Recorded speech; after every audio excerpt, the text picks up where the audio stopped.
So the little clock's on, the notifications are showing, little LEDs flashing, and I press the button.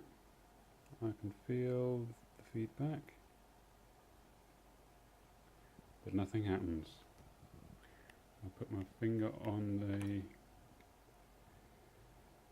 fingerprint sensor, nothing happens.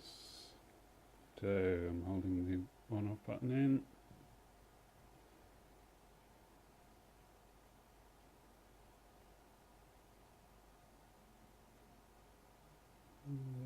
There we go, restarted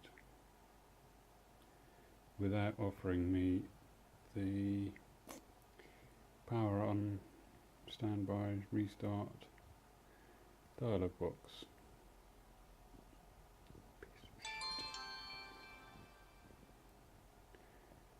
HTC U for useless.